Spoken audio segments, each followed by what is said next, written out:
Hey, what's up, guys? It's Matt from More Music Sessions. This is going to be a beginner saxophone lesson, and we're going to be talking about a few notes to get you going more on your instrument. So on a previous video I made, we went over C and D, and we'll be incorporating that some more, but at the start of this lesson, we're going to be going over B. So in order to play B, we're going to be taking our first finger of our left hand, and we're going to be putting down just this first key that we've got here. Easy enough, right? So B is going to sound like this. All right. And with any new note that you're learning, you want to practice long tones with that note. So let's go ahead and get our metronome in front of us. If I could find it. Yeah, here we go. So if we're putting our metronome on at 80, we can hold it out for 4 counts, rest for 4 counts, rinse and repeat. So listen to your tone. Make sure you're getting a consistent air stream. You're not forcing your face, keeping your corners of your mouth in, overlapping that lower lip. Resting the top teeth on top of the mouthpiece, not taking too much mouthpiece in, not too less. Right? Listen for your tone. Give yourself a chance when you're holding it out to really listen in and create good habits. So let's do some long tones on B. 4 counts, and then hold out and 4 counts rest. Ready? Ready?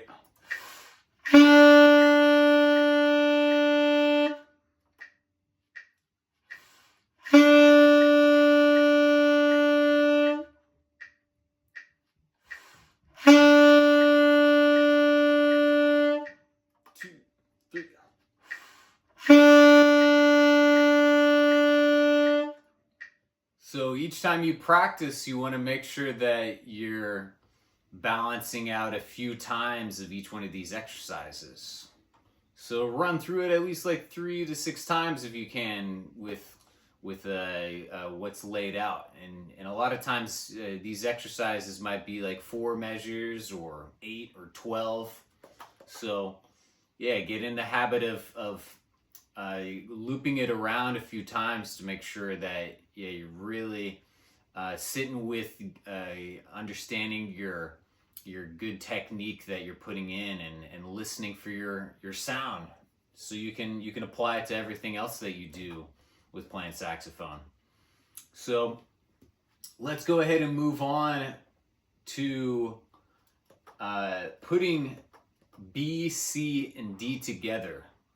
And I'll put up a reference for you to follow along so you can get more in the habit if you're not familiar yet with reading sheet music. B is considered a line note. So it's going to be on the 3rd line of the staff.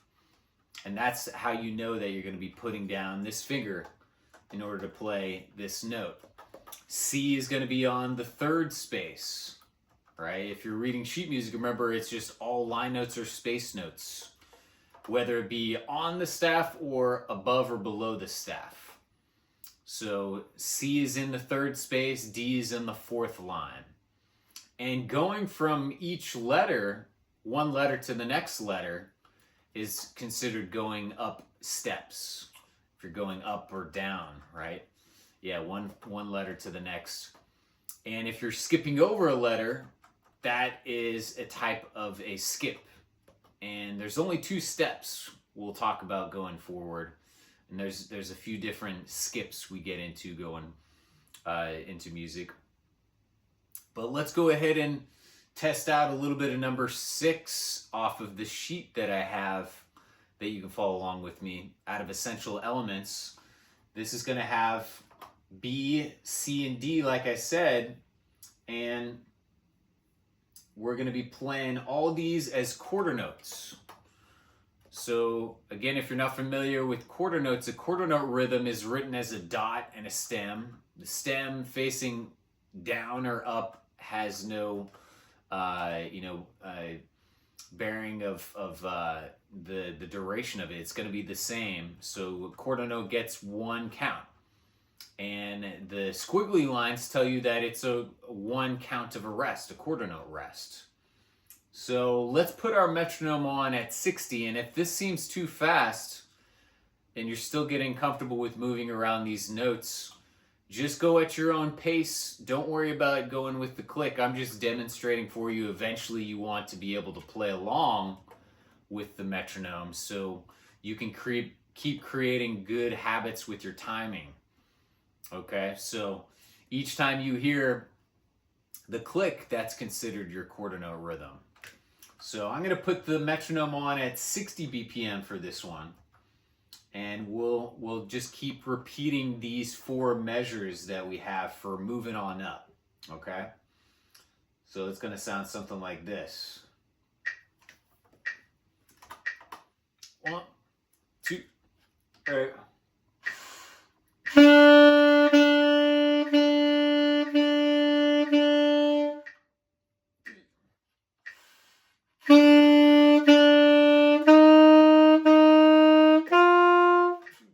Again.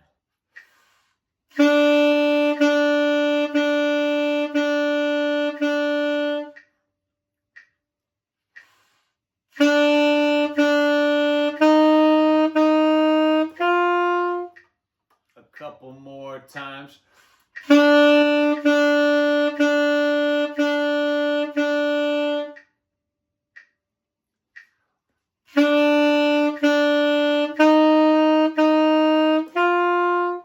Last time. Here.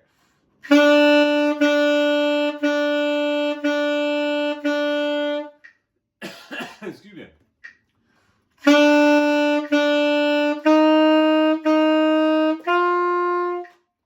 So that's number 6.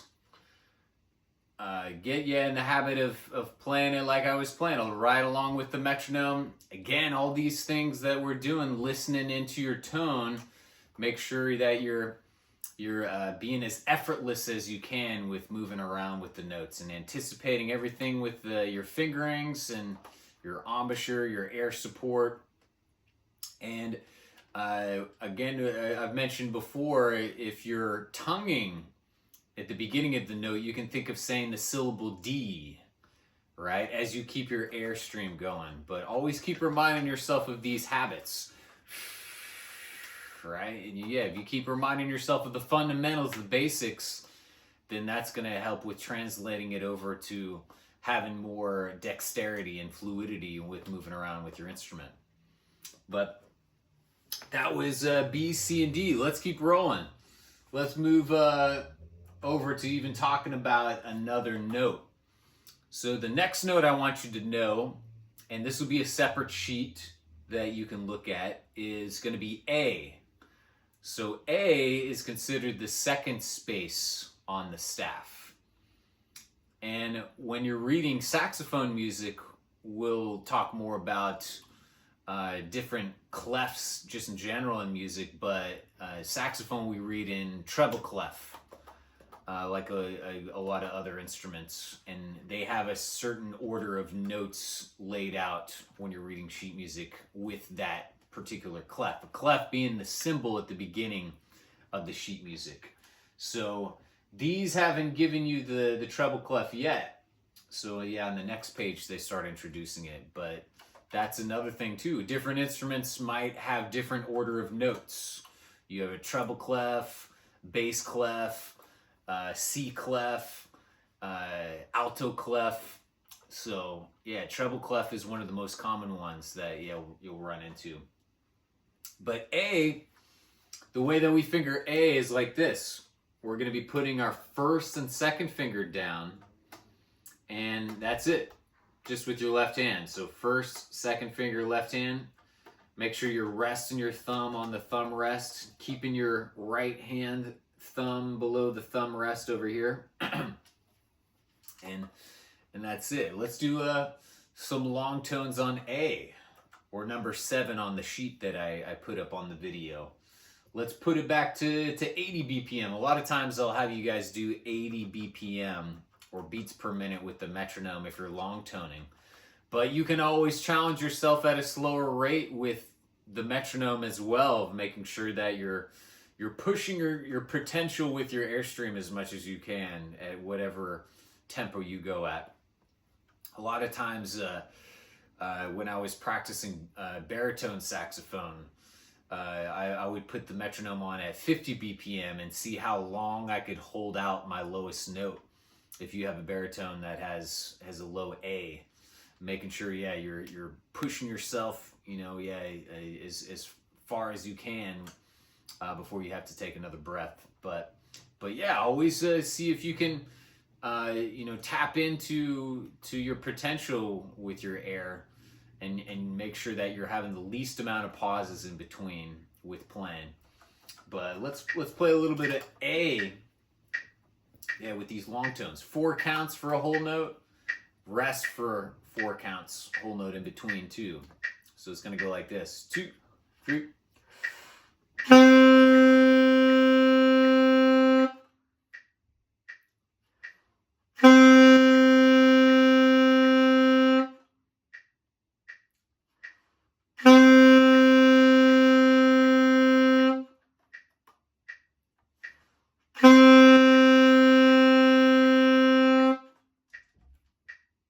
Easy enough, right?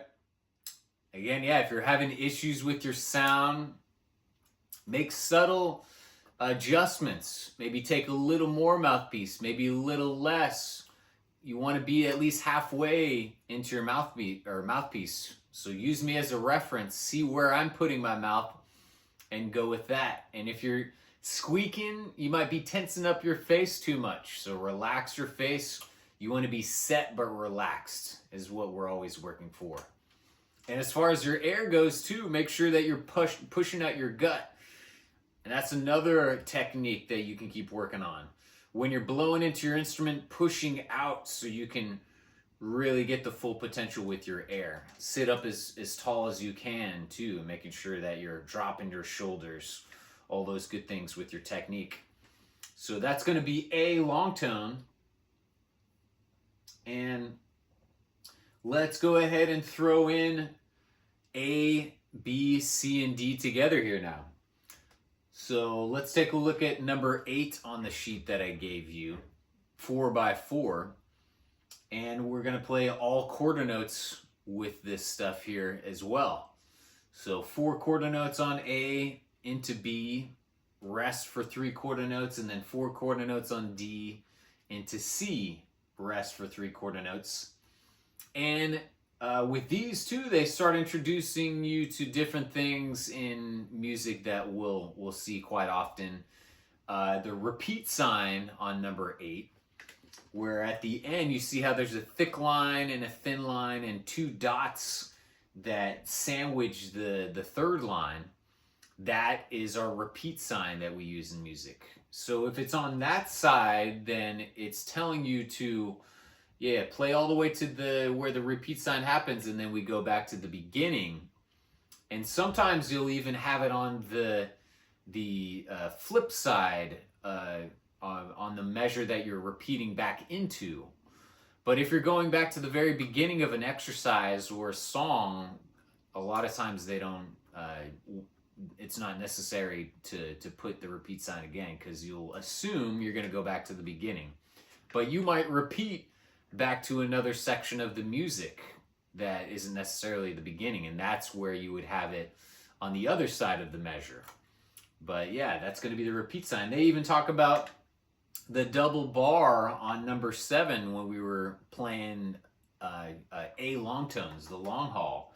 So if a song finishes, then they'll just give you a thick line and a thin line. All right, so yeah, that's what's going on with that. But let's go ahead and jump into number 8. So 8 is going to go something like this. We're going to put the metronome at 60 again. If it seems too quick, with the metronome, yeah, like when you're practicing starting out, you don't want to start with the metronome. So practice a few times without the metronome until you feel comfortable, and then you can start pushing yourself with the metronome. But when you eventually get to playing along with it, it's going to sound something like this. So we'll put it on at 60 BPM. And yeah, we'll play all the way through with number 8. So we're gonna go like this: 2, 3.